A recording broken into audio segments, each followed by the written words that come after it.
Thank you, sir. Bar and bench are two sides of one coin, so we have to be here. Thanks a lot. Now I will request the honorable speaker to come and take the dais, and Advocate Pasbola sir to come here and deliver the lecture. Thank you, sir. Good evening, everybody. Good evening. Honorable Principal Judge, Sri Subramaniam, Honorable Additional Principal Judge, Honorable President, Vice President, Secretary, and members of the Bar Association. My colleagues, my friends, it is very, as the Honorable Principal Judge said, to see so many faces and so many persons so late in the day, that too, after such hard work, is very, very, very inspiring. After a whole day working in court, to come and hear a lecture takes really something special. And you have come in such large number, then it becomes a task for me to explain this subject and enlighten you to the best of my ability. Firstly, this lecture is being held in the memory of Shri D.S. Parikh, this lecture series.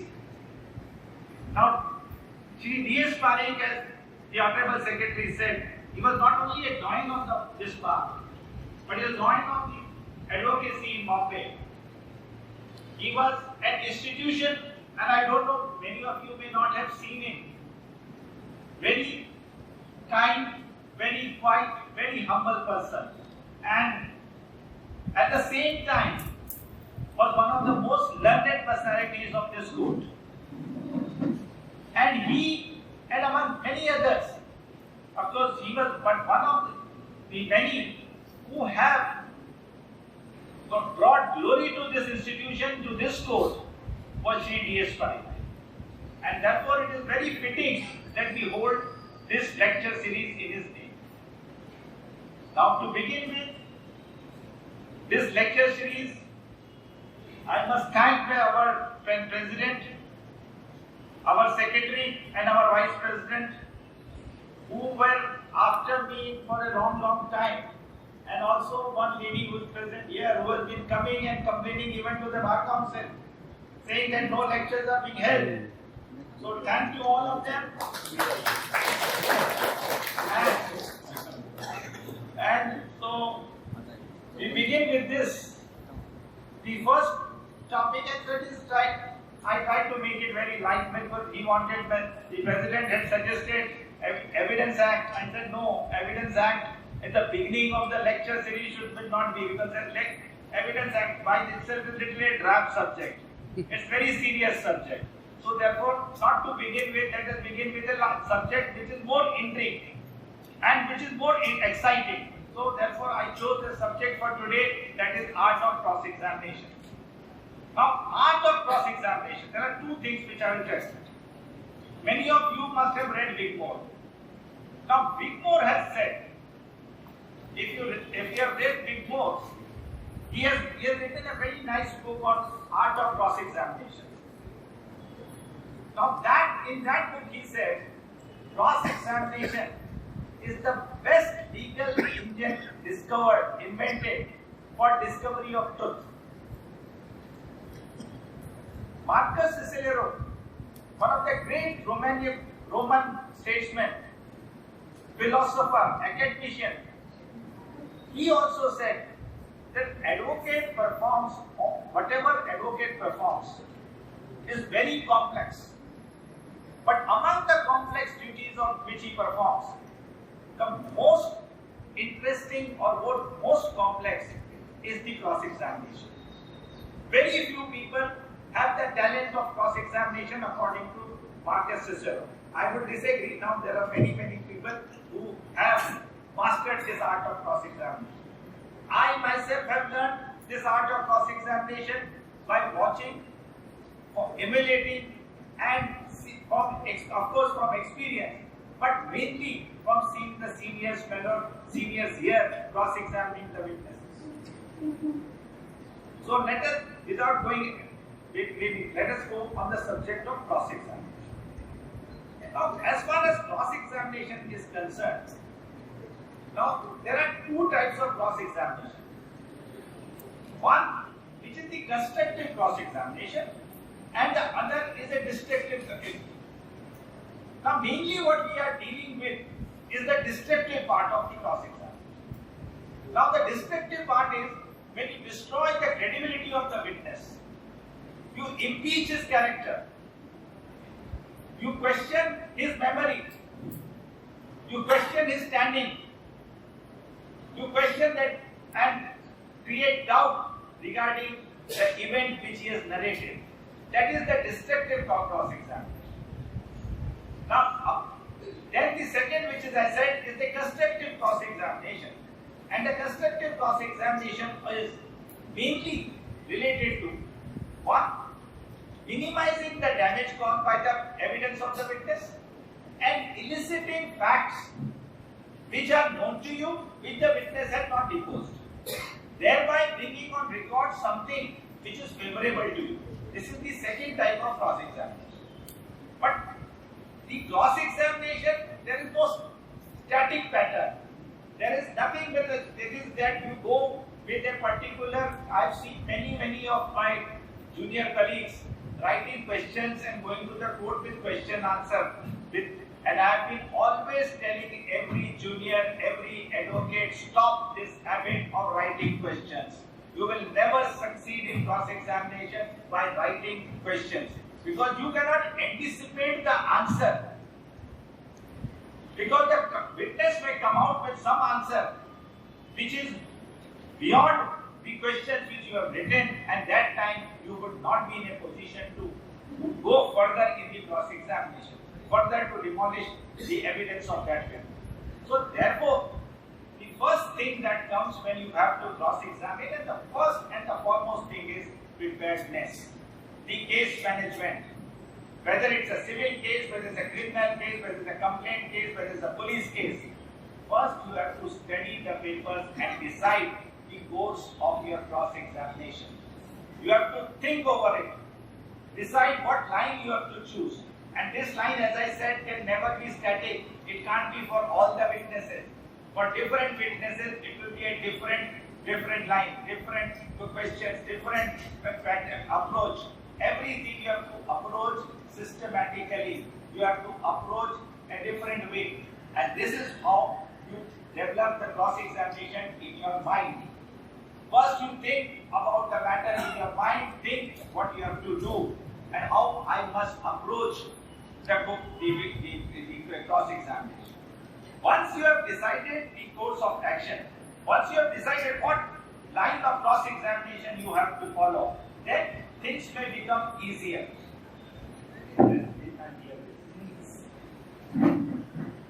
Decided, when you have read your paper and you have decided in your mind the line which you want to choose, what you choose for asking in cross-examination, then you have to proceed. Now this, even then what you have thought in your mind may not exactly play out in the court. The things may turn differently in court. Things which may surprise you, may give you some element of surprise that you are not prepared for it. So therefore you have to think of that eventuality also. You must keep that eventuality in mind, that the witness can always bring surprises on you. So therefore, when you prepare, think about it, think of what you have to go, and then you proceed with the cross-examination. Now when you go for cross-examination, after making all preparedness, this preparedness will come to of no help if you are not confident about the subject. You must be very confident about your own subject. And 70% of the matter, I am telling you, please take note, 70% of the matter is won or lost in examination chief. You must be alert with regarding the examination chief. You must object where rightfully an objection arises, when you can take an objection. Failure to take objection at that relevant point will destroy your cross-examination, will diminish whatever efforts you have taken in cross-examination if at the right moment, at right point of time you have not taken objection. Therefore, you have to take objection wherever needed. Now, when you take objection, one, you must be well versed with your subject, that is your case, and you must be well versed with law. Because when you raise an objection, you must justify that objection, that this objection is tenable in law. Therefore, that preparedness, that subject, like Evidence Act and this CRPC, these are the only two subjects which are necessary. These, you must master them, at least the subject of evidence, primary evidence, secondary evidence, inadmissibility, admissibility, relevance, irrelevant. All that must be known to you. So therefore, when you have this subject in mind, then you can raise an objection. When you raise an objection, there is a twin purpose. There are twin purposes of not only you make a point, you say that all right now, that the judges are here. The judge becomes alert. He also knows now that this lawyer knows his subject. He is not going to allow a thing. So that therefore, one. Secondly, when you object, the witness also gets ruffled. Try to understand, the witness gets ruffled. Now that roughly, if you are able to ruffle the witness, because witness becomes, normally their witnesses are coached by the public prosecutor, there may be public prosecutors here also. And we know that police coaches them, prosecutor coaches them, in a civil matter, the plaintiff or the defendant coaches them, the parties coach them everywhere. So we know that there is some amount of coaching is there, some amount of preparedness is there. So he's coming with that prepared. But when you object, now then he starts having a doubt in his mind, whether I am right or whether I am this.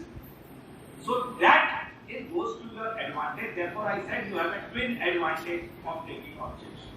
Your objection may not sustain. The court may not sustain. 90% of the time, my objections are not sustainable. But I make it a point of raising an objection so that I make it clear to the court that this is my point, and secondly, the witness gets the point. So this is one aspect of the thing. Now, when you say, I said 70% of the matter of the effect of your cross-examination is on the basis of examination. Now when you come to the cross-examination. Now I'll tell you about the golden rules about the cross-examination. You may have read in court, in your school and colleges, you must have learned about it. But I'll repeat that, but I'll tell you what from my experience, what I have gathered. Now, when you go for a cross-examination, first thing you must know that what is the first element, which is very elementary, which you must have read everywhere, the eye contact. You must establish an eye contact with the witness. Now, understand, a witness who is a false witness, particularly a punch witness, I tell you in a criminal side, because I have practiced on criminal side, I have never practiced on a civil side, but I tell you, when a punch comes, 90% of the punchers, 99% of the punchers, or even say 100% of the punchers are false panchanama because they are prepared at the police station. These coached. There are punch witnesses in our city of Bombay, like I can name hundreds of them, who have acted in hundreds of cases. And they will go and tell every detail, finest detail, because they have been deposing in hundreds of cases. Now, those witnesses, they will never make an eye contact. Please remember that. Such witnesses, because they know they are coming and telling something which they have not witnessed, which they have not seen, they are telling falsehood. So they will never make eye contact. They will avoid eye contact. So trying to make and avoid eye contact. Now, eye contact, I tell you why you want to make an eye contact. Because you have to understand the mind of the witness. And the best way to read the mind of a person is through his eyes.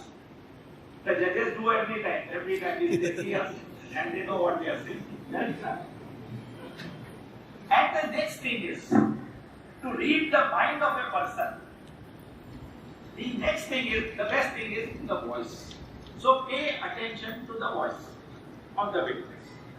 These two things will make you know the mind of the witness and will make you understand what he is leading to, what he is trying to say, and where you can attack him. That's the best thing you can understand after reading his mind.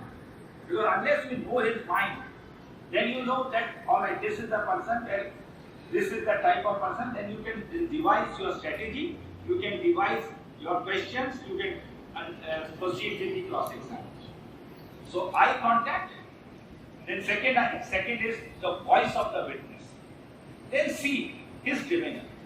Now see the person who's, whether he's fidgety, whether he's moving, whether he's speaking coherently, whether he's mumbling. These are all subjects which you witness from a demeanor of a witness when you watch him. The more you watch him, more you will understand the witness. And that will make easier your task of cross-examination. Because the less you know about the witness, the more the danger is. But if you know the witness, if you have understood the witness, then the task of cross-examination becomes easy. You can proceed with the cross-examination. Then after the, as I said, now the third thing which is most important after, as I said, after demeanor, the eye contact, the voice, the demeanor of the witness. Then you have to, from that you can make out that what is. Then the last thing which you must know, that you have to, as I said, you have to unsettle the witness. Now how do you unsettle a witness? Now he is there. If he stays longer in the box, he becomes comfortable. He becomes comfortable, then he starts giving any answer. So don't make him stay a longer period of time in the witness box. Ask your question, finish the cross-examination as early as possible. And judges don't like lengthy cross-examination now. Those days have gone when we started practice, you can cross-examine witness for 3 days, 4 days. Now nobody, now even the eyewitness, hardest of eyewitness is completed within a day or even half a day. So that cross-examination. But the idea is also, I'm telling you, don't make him stay a longer. I've made mistakes in many cases. I've made a mistake, particularly cross-examining approvers and eyewitnesses and keeping them in witness box for weeks together. At the end of the day, I also felt. I've learned from my experience that this, by doing so, I put him in a comfortable zone. When he's in comfortable zone, he can answer to you. Then when you start the cross-examination, this examination chief is over, now you have to go for the cross-examination. The first thing that in your cross-examination must be your voice. You must get up with such confidence. Unless you want to do like me, which I do, I always get up with a stutter. That's my habit of trying to just to give a false notion to the witness. But you can do that also. But preferably stand up with so confident voice that the witness starts thinking twice about you. Second is the pitch of your voice. Kindly remember, the pitch of the voice matters. If you ask a question, however, see, it's not mean that you don't have to be arrogant, you don't have to be aggressive, you don't have to be very harsh with the witness. You can put even the most mildest manner you can put, but put it emphatically within a clear tone, in a clear voice. Now that is the second, after the voice, it is the voice which matters. Then thirdly, you ask a question. Now which is the most important. You ask a question of which you know the answer. Please never ask equivocal questions, open-ended questions, questions of which you do not know the answer.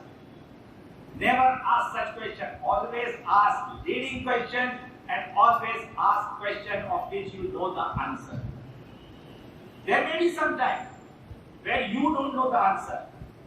There may be some occasion, but that will be few and rare.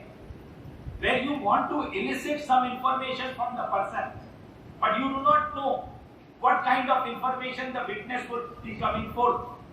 Now there may be some cases, but that is very few cases, which will, as I said, rare. That keep it up to the minimum. Don't do that. Don't ask where were you, why were you, and those questions. Eliminate those questions. You ask questions which you know the answer. So you ask it. You had gone there for the purposes of meeting Mr. X. That should be the question. You should not ask why did you go there. That is not the question. That's the question in a cross-examination. That's a question in the examination sheet. In cross-examination, you don't ask what were you doing there. You put a question. You had gone there to meet so and so. That is the cross-examination. That should be a leading cross-examination. Now, leading, when you lead, because you have to lead the witness.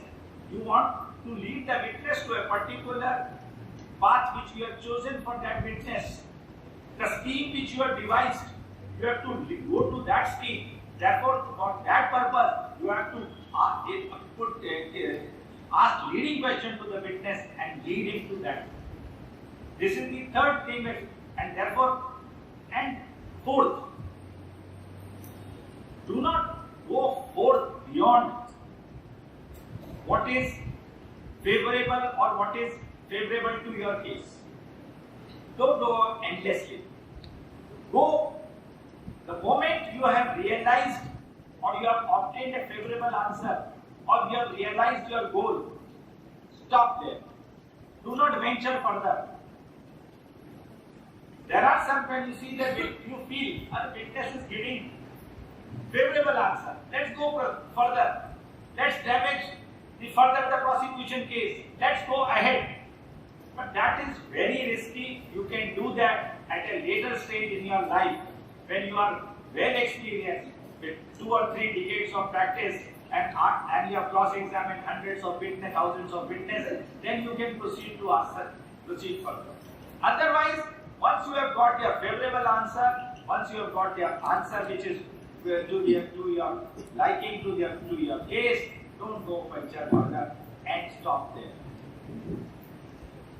Next thing you must also most remember, and which is very important, that if the witness does not damage your case, he has nothing to, it is a formal character, don't proceed to cross-examine, not necessary to cross-examine. It is not damaging your case by unnecessarily cross-examining. Accidentally you may get some evidence which may damage your case. So avoid that. Better to avoid than to face such consequences. So that is one aspect you should do. And remember that. Then don't ask questions which are not needed if the witness doesn't harm your case. It is not very relevant to your defense what you think. So don't ask. Then after as I said, when you ask a question to the witness, answer may be unexpected. Answer may surprise you. But let that not be known to the witness. Let that be not known to the witness. Don't let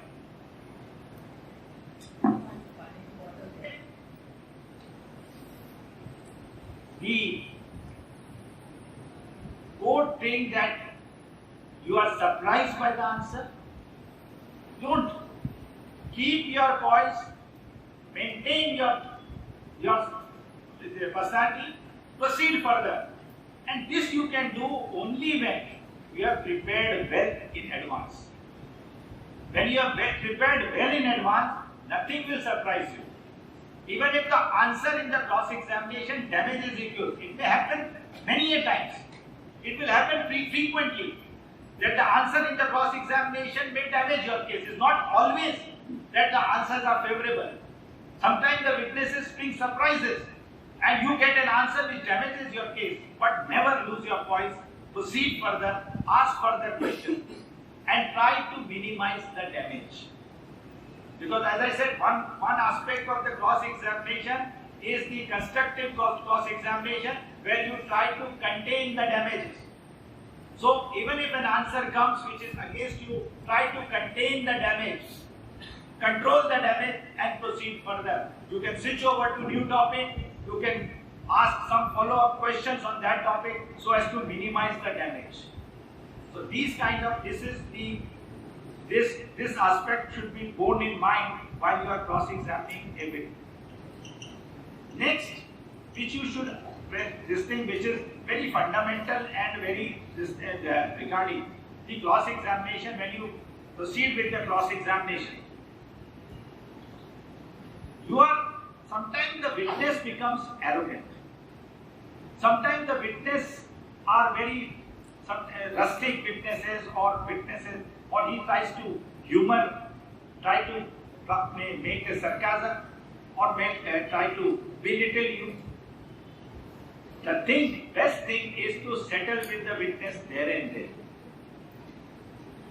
Make him understand that you are the master of the cross-examination.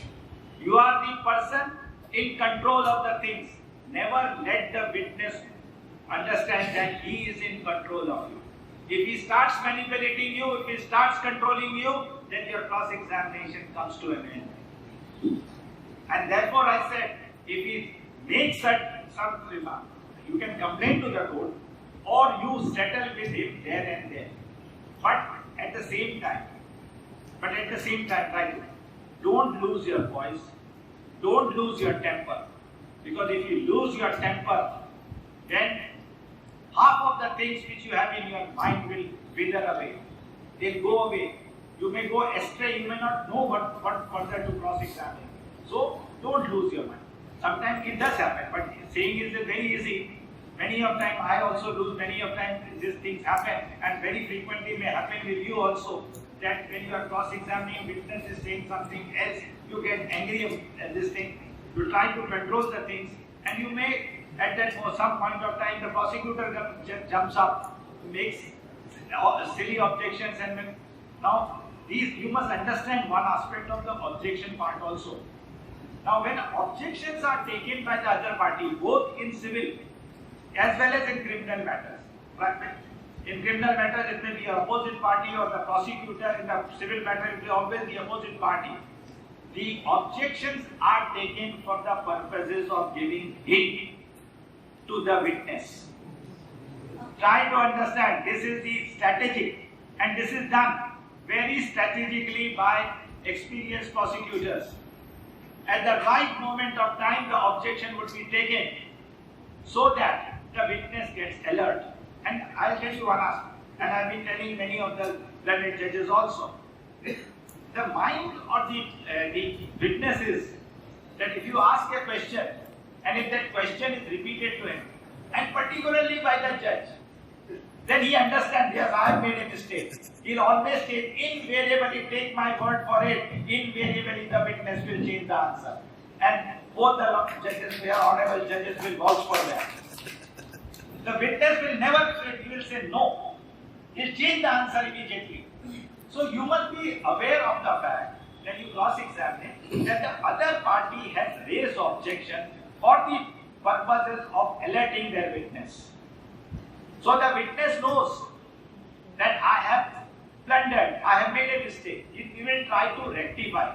So there the art of advocacy comes, art of cross-examination comes, to see that the witness is not allowed to change his answer when he is not. You don't take him to somewhere when he has already answered. Forget that. Don't proceed further. You know now the witness is alert. He is going to ask something. Even if you venture on this topic, he is going to give you a different answer.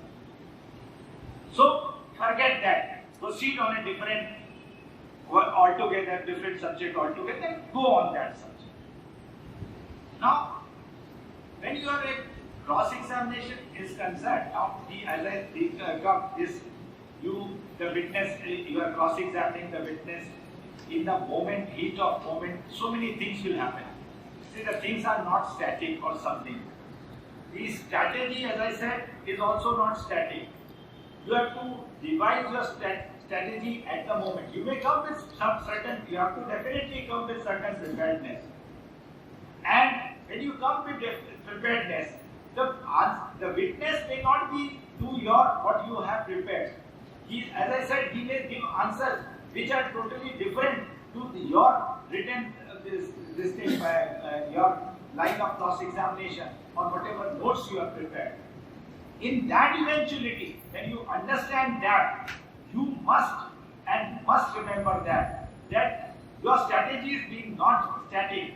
You have to change your strategies. You immediately switch over to a different strategy. You can always as an adversarial cross-examination or the confrontation with the witness, you may switch over to the constructive part of cross-examination. Thereby, these both strategies, they are intermixed. There is not something that you have a fixed strategy for a particular witness and a fixed strategy for another. Both the strategies are intermixed. They have to be developed at the stage itself, and that is all dependent upon the answers which you have elicited from the witness. Now, preparing for cross-examination. Remember one thing: how do you become a good cross-examiner? I'll ask you this thing: how do you become a good cross-examiner? Now, you become a good cross-examiner, one, by experience, by emulating the seniors, watching them, how they proceed with the matter, and by learning the subject, reading books on the subject. This is the three ways of gaining experience as a cross-examiner. Once you have gained experience as a cross-examiner, which is, as I said, very difficult and most difficult task among the advocates which perform is the cross-examination of the witness. But once you have to do this, now besides this experience, emulating the seniors, reading books, you must also understand the human psychology. Most important thing is to understand the human being. Now I'll tell you an example. If you are cross-examining, give me a criminal matter, I'll give you an example. If you are cross-examining a father who has come to depose regarding the murder of his son, or examining a mother who has come to depose regarding murder of son, or likewise, in that eventuality, suppose the prosecutor shows the clothes of the deceased and says whether these are the clothes of your son. The witness says, yes, these are the clothes of my son, brother, father, whatever. They are close relatives. They know what is the clothes owned by them, what are their personal items. Now, apart from a personal item which you know, where you can develop some kind of doubt in the mind of the court, where you can raise suspicion regarding that article, only that article touch in the cross-examination. Please refrain from asking questions regarding those clothes, blood-stained clothes, his personal item. Avoid that. The reason is the witness is super sensitive. You will not gain any advantage by asking the question about those clothes, etc. unless you want to bring some contradiction. Suppose in a statement the description of clothes is different, then you may show that contradiction to the witness. For that limited purpose, you may use it. But for that, you need not show him the clothes again and again. For contradiction, you can always show the statement of the witness. Look, the clothes here is a red color. You had said grey color. So you can bring that contradiction on record without showing the clothes. Because avoid that kind of, and for to understand that, as I said, the basic thing is to understand the human mind. You must understand the psychology of a person. A person who has come to depose regarding the murder of his near and dear ones. Now he is going to get emotional when the clothes or the personal item of the deceased is shown to him or her. So don't play with that emotions. You are not going to get advantage of it. So therefore I said, here you require the human psychology. You must know from human psychology as to what the person is, what kind of person is. Now, when you understand human psychology and you will understand the human mind, it comes with experience. It will not come readily. It is by intermixing with people, with going around in from court to court, from meeting so many people, you will understand the human mind. Now, human mind is the most complex thing in the world. So, therefore, to understand the human, you must understand the basic, how the person would react to a thing. So, if you ask a question, you must remember in mind that the status of the witness, who is this witness, how is related to the case, and what you expect or anticipate his reaction would be to your question. Now, many a times, and even I am guilty of that, you put a question to antagonize the witness. You do that sometimes, but it rarely and very rarely will be helpful to you. By antagonizing the witness, you are not going to gain anything. But then sometimes the case is such, the witness is such that you are expected to antagonize the witness, and then you have to do that. But that is, you must, as I said, as far as possible, avoid. Now, cross-examining as a witness, you know one thing. There are two types of witnesses which will be normally. One is witness who is in your favor, the one over, in a criminal case, a one over witness, though he may be a truthful witness, and police may have recorded his statement under duress, under threat, under torture, etc., which we see day in and out. Second is the witness who is inimical to you, who is hell-bent on deposing against you. He may not be truthful witness, but he is inimical to you, therefore he will depose against you. Now these are the two. Now these are the easier ones. Believe me, these are the easier ones. The most difficult are the witnesses who are neither inimical to you nor helpful to you. The buyer. Now when this third type of witness comes, you have to be extra cautious, because you do not know what answer the witness will give. You can't even fathom what you, in your dreams, even your wildest dream, what this man is going to say, because he is neither this side nor your side. Therefore, you have to proceed very cautiously with these kind of witnesses. And my advice to you would be to minimize your questions regarding this kind of witnesses. Try to elicit information which is beneficial to you and leave the matter there. Don't proceed prod further. If you prod further, we may give answer which may damage your case, because he is neither this side nor that side. These are very, very dangerous witnesses. Now, as far as the witness which is in your favor, it's very easy. There's no difficult. You may not cross-examine the witness, or even if you want to cross-examine witness, you can always elicit certain information which you know, and which you know that the witness would give an answer to that positively. So that kind of witness you can cross-examine on the context of eliciting further information to build your case, to build your defense. But the person who is inimical, who is adverse to you, who is going to depose against you, that kind of witness, you know that one, that however you question, impeach his character, you attack his credibility, attack his memory, attack whatever way you want to, he is not going to budge. These are witnesses who will not, they may fumble, they may give answers, few answers in your favor. Be satisfied with those answers. But at no point of time allow that such witness to repeat what he has deposed in examination chief. Don't allow him to reiterate what he has stated in examination chief.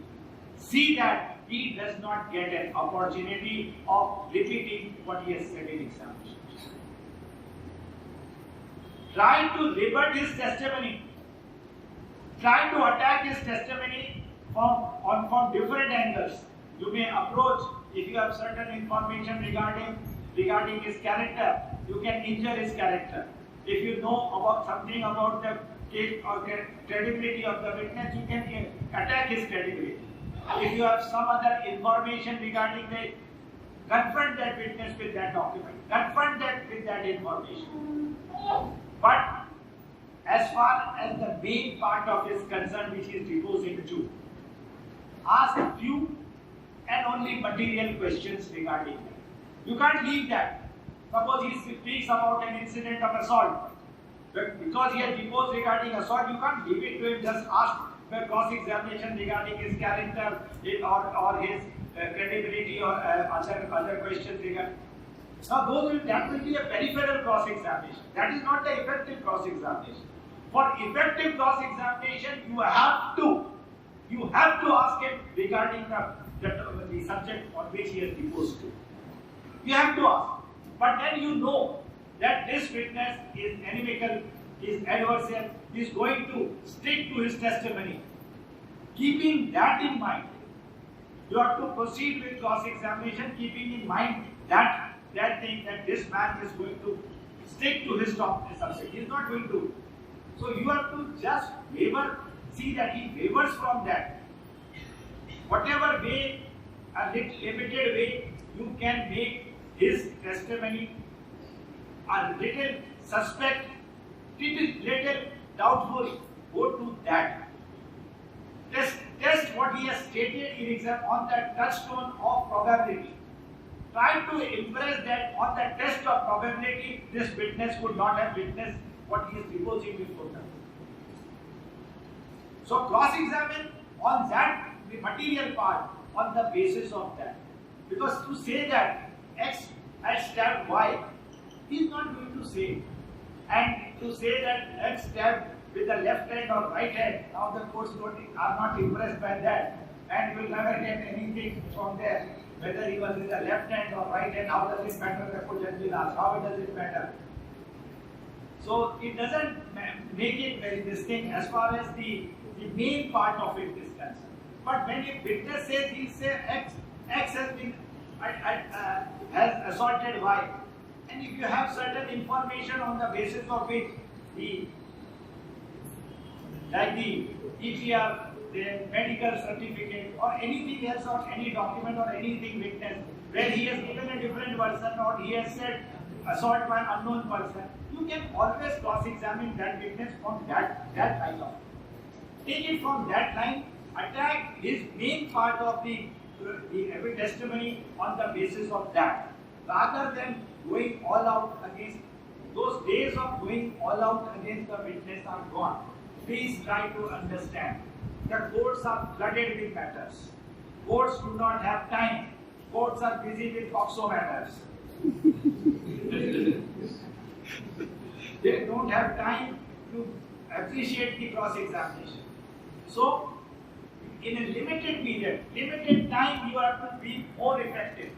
So, you have to develop. In a change in time, change in this the advocacy, we have to also adapt ourselves. We cannot go by what set standards are. We have to also become ambidextrous. We have to also change.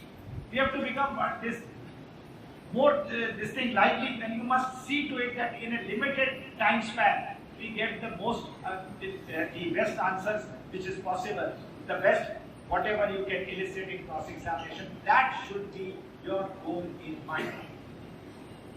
Lengthy cross-examinations will never make any headway. They will not serve your purpose.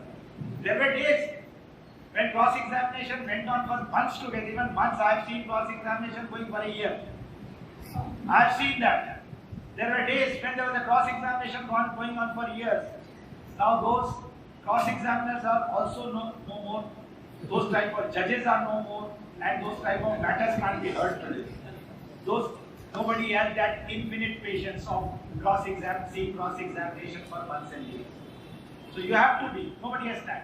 So in limited period of time, try to make the most of it. So therefore, in that context, what happens is when you go by, you must understand your case, your psychology, what you want to achieve, and try to achieve the best in the shortest period of time and finish the cross-examination. Rest your case. Once that goal is achieved, don't go further. Because if you want to destroy, you would like to suppose a witness, sometimes what happens is you get carried away. You start getting answers favorable. You gain more confidence. You start questioning the witness. Now you want to demolish the entire case of the other side. You are overconfident, so you want to demolish the entire case. But when you want to demolish the entire case, please try to understand. Thereby, you are putting your own case at grave risk. You are putting at risk what you have achieved by cross-examination. Therefore, don't do that. That is not what I would say a good way of cross-examination. Now, the last I just a question I have not. It's a very they can go on for a long time, but I'll try to. It's already getting 7:07. Try to understand one aspect of the matter. You may want to know whether I will be a good cross-examiner. Perhaps it is in the mind of my young friends whether I would be successful as a cross-examiner. Now, as I said, this is the cross-examining. Is the most arduous task. Most arduous. Most complex, as I said, it is most arduous, most hard work. You will be spending huge amount of time in your office preparing for cross-examination, which you cannot or would not do for arguing a bail application or an interim application or any other miscellaneous matters. For preparation of cross-examination, it takes a very long time. Now the question, and then the question is whether it is really worthwhile. Whether it really is worthwhile that I put in so much effort cross-examining a witness for half a day, full day, 2 days, 3 days, and what money I am getting, what return I am getting, I would have earned more by arguing one application for 5 minutes or 10 minutes. That will be this thing. That what prevents most of the advocates from going for this or practicing this art of cross-examination. But I tell you one thing. Though it may take toll on your health, though it may take toll on your family life, though it may hit you financially, but at the end of the day, it is the most satisfying art of advocacy.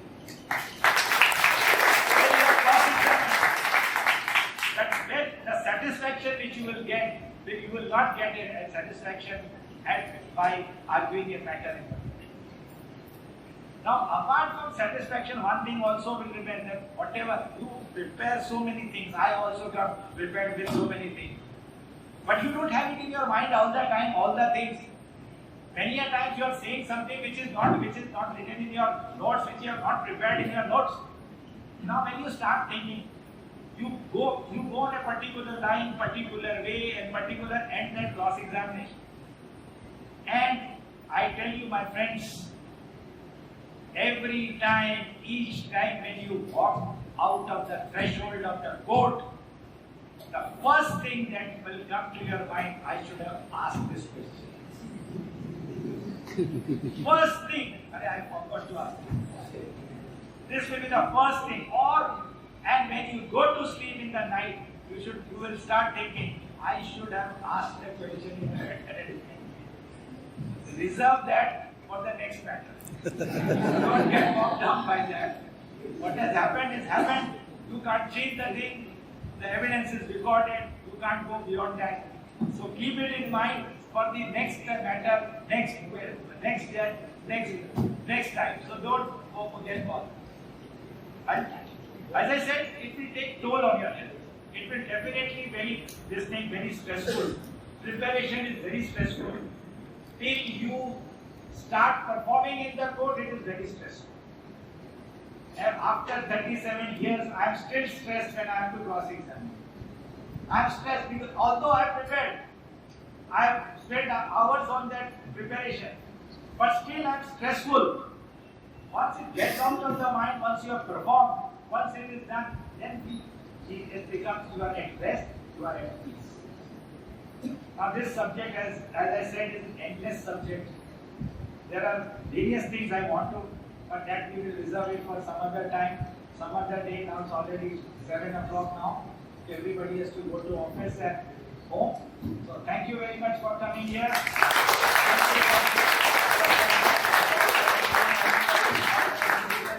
Our additional principal judge for being here, and they wanted to leave, but they have stayed back. So thank you.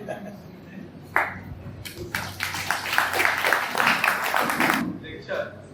I would just like to ask audience if they want to ask any only pertaining to some questions. If someone likes to ask that. Respected dear Pasbola sir, I want to ask some question regarding re-examination point of view. Only simple question regarding that. Hello, as far as re-examination is concerned, now re-examination is not a matter of right one. First try to understand it's not a matter of right. The court must be satisfied with the decision of the court. If the court is satisfied that some explanation is necessary, only then the re-examination can be. Now re-examination when is given, then the other side will always object that there is no clarification necessary. You have not introduced any new subject, you have not introduced any new topic. This was already known to the other side, and despite knowing that, if they have not chosen to elicit evidence in the examination chief, if we ask any cross-examination, then it can rightfully be done. So you can object to, it's always very subjective for the courts to decide. Some courts are liberal in allowing re-examination, many courts do not allow re-examination. But then re-examination, try to understand the re-examination, again the psychology plays important. When there is a re-examination and the party sees that my advocate, the prosecutor, or my advocate from my side has risen to ask certain question and is asking certain question, he will try to favor that. Try to understand that. That psychology you must understand that is going to help the party. He knows that now I have to correct myself or to give some answer which is because. Therefore, you have to rightfully object to re-examination so that one, that answer re-examination should not be to wash off the effect of cross-examination. One. Secondly, if it all the court allows the re-examination, you have a right of re-cross-examination. Try to minimize the damage in that. Thank you. There might be chances that the witness who is in our favor might differ with the answer in examination in chief, or in any such scenarios, what R still comes up then? How would an advocate deal with that? I follow. I have to tell you in more specific. I did not follow. Yes. I did not follow. Please. There might be chances that the witness who is in our favor, we might differ the answer in front of the witness who is in your favor gives an answer differently. Differently, yeah. Yes. Or may change the answer, totally deny that this has not happened. So in such cases, how should an advocate deal with it? That's what I said. Now the witness has already deposed against you.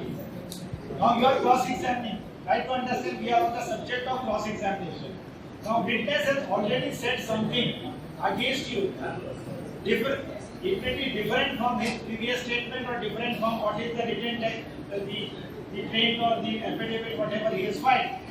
It may be a little different. You can contradict this statement, his previous statement, or with the affidavit, previous writing, whatever that. You can contradict it.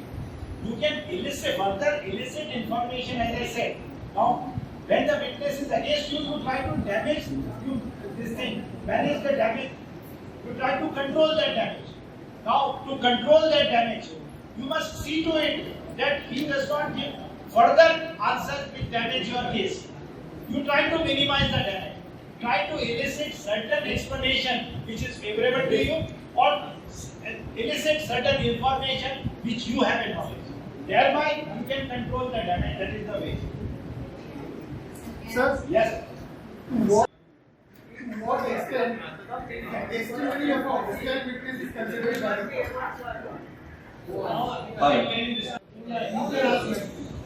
The hostile witness, the testimony of a hostile witness, the basic law is does not get washed away just because he is a hostile witness. Because hostile witness does not guarantee that he is untruthful witness. He may be a truthful witness, but as I said, the police may have threatened him, coerced him, or the other side may have given him some kind of inducement or something whereby he has given a statement to the now he goes or he resides from that statement, and therefore the prosecution declares him hostile. Now the person who has chosen to examine him in a civil matter chooses to declare him hostile. Now in that eventuality, when you are cross-examining a hostile witness, first it is the prosecutor or the party who has chosen to examine him will cross-examine under 154. Once they cross-examine that witness, they try to bring evidence on record which would be generally in line with the other prosecution evidence or in line with the plaintiff's evidence or the party who has examined, and there would be some part of the cross-examination, the evidence of a hostile witness which is not contradicted. Now that part of the witness which is not contradicted, that part of the evidence which is not contradicted, that part of the evidence the court can believe, or the evidence which the witness has given which is generally in line with the prosecution case or with the side of the party who has chosen to examine it, then that evidence can be accepted to that extent. Now even I tell you, there is another subject which is altogether a different subject as to when you contradict, what is the effect of those contradictions, whether that contradiction. Now there are many cases I have seen where even the contradictions have been accepted as substantive evidence. But that's another subject, another day. Sir, after hearing you, sir, so those of us sometimes who practice more on the civil side, so we envy those who practice on the criminal side, so because sometimes in our matters we have commissioners being appointed, and the cross-examination goes on for days. Sir, in some civil matters where there are only 3 or 4 issues, 112 questions are asked in cross-examination, and so then our witnesses ask us that who is going to pay the cost? Invariably it is 50-50. At the end of the suit, yes, then it is decided what cost would be awarded. But sir, we have commissions being appointed in civil matters, and sir, sometimes it is days for together when cross-examination. What is the size of your pleadings and what is the size of your examination? Counter it. I have seen case laws being referred to the entirety, pages of case laws in examination. It's not a common content. I would say that it depends. Like sir said, now we are short of time. He pointed out that we are short of time. I always point out. Maybe when my I will be giving a lecture, will be again pointing out. And I pointed it out earlier when the Lok Adalat was there. That we should be afraid of exclusion, not docket exclusion. Yes, sir. Yes, sir. We should be all afraid of docket exclusion, not docket exclusion. We are all being taken, we are saying pointed out 6 crore cases, 5 crore cases. That is not even 1% of cases that should come to the court. Look how much business you are losing out. Look how much business you are losing out just because of this. And therefore, rightly pointed out, be to the point, keep it short and sweet. You increase number of pages. I have seen arguments going on for days. And I found out that yes, I took time again to go through those arguments. I found that rest of the arguments did not be made. A small point, a short point settles the issue. Many times it happens. It's not always that lengthy is good. Like he pointed out, lengthy is never good. Thank you.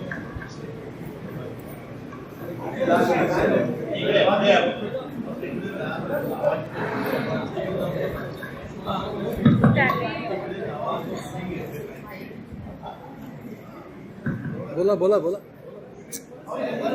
पासबोला sir, आपले मनपूर्वक आभार. आपण खूप छान अभ्यासपूर्ण lecture दिलेलं आहे आणि खूप उपयोगी. मला असा एक आपला प्रश्न विचारायचा आहे की क्रॉस एक्झामिनेशनमध्ये आपण ओझरता कॉन्ट्रडिक्शन आणि ओमिशनचा उल्लेख केलेला आहे. तहसीलदार सिंग विरुद्ध उत्तर प्रदेश ही जी जजमेंट आहे ही खूप मैलाचा दगड आहे क्रॉस एक्झामिनेशनमध्ये.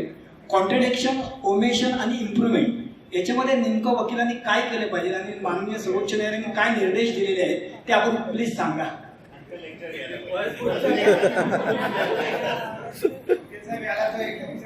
लेक्चर द्यावा लागेल की ओमिशन कसे घ्यायचे, कॉन्ट्रडिक्शन कसे घ्यायचं, what is the effect of omission, what is the effect of contradiction, what is material omission, what is material.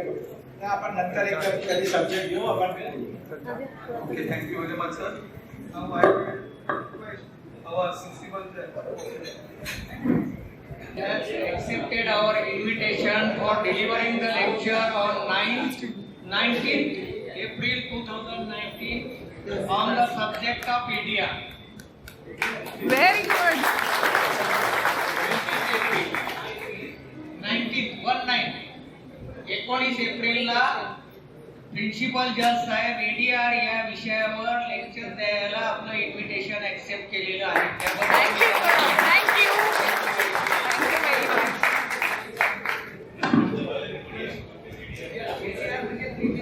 दोघांनी पण अटेंड करायचं आहे याच वेळेला. I will request our principal judge to please present a memento to our speaker.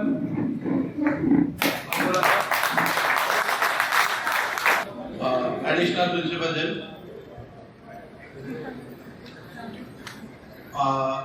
Pasbola sir, I am very much lucky की मी जो कोर्टाचा पहिला दिवस जो मी त्यांचे चेंबर आहे, पासबोला साहेब आणि शिषपालच्या चेंबरला मी होतो, त्यांच्याकडे ज्युनियरशिप केलेली आहे. I am a very lucky man की साहेबांच्या आणि शिषपाल साहेबांच्या अंडर मी मला काम करायला मिळालं. आज त्यांनी लेक्चर दिले, खूप त्यांचे आभार.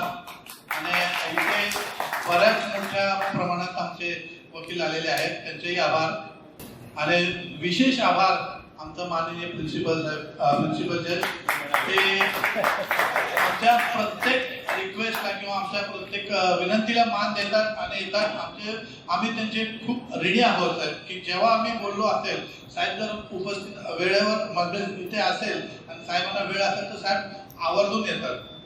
आमचे हा प्रोग्राम आम्हाला लाईनअप करण्यासाठी आमचे मित्र वकील श्री विजय शेलार यांचाही आम्हाला सहयोग लाभला. आणि प्रिन्सिपल जज सोबत आमचे रोकडे साहेब आलेले आहेत, त्यांचे आमचे बारतर्फे विशेष आभार आणि धन्यवाद सर्वांना इथे आल्याबद्दल. आणि हे लेक्चर सिरीज ज्यांच्या नावे आपल्याला इथे आपण आयोजित केले त्यांच्या कुटुंबियाचे पण आभार मानतो. आणि ह्यांचे लेक्चर DS पारिख साहेबांचे लेक्चर ऐकण्याची मलाही संधी मिळालेली माझ्या ज्युनियरशिपमध्ये. त्यांचे खूप सुंदर लेक्चर असायचे, खूप आम्ही आभार व्यक्त करू. आता आमच्या कार्यक्रमाप्रमाणे आम्ही सर्वांना ग्रुपवर पाठवलेले आहे. तर उद्याही लेक्चर आहे, उद्या संध्याकाळी सेम टाइम आपल्याला लेक्चर आपल्या हे इथेच होणार आहे. आणि ह्याच्यामध्ये आमचे पुढचं लेक्चर जे उद्याचं आहे त्या रिटायर्ड जस्टिस रोशन दळवी मॅडम यांचं उद्या लेक्चर आहे. त्या आमच्या आपल्या कोर्टामध्ये आधी ॲडिशनल जज पण होत्या, त्यानंतर हायकोर्टामध्ये ॲज अ जस्टिस म्हणून गेल्या. त्यांचं लेक्चर आहे उद्या. सर्वांनी उद्या सेम टाइम इकडे उपस्थित राहावे. धन्यवाद.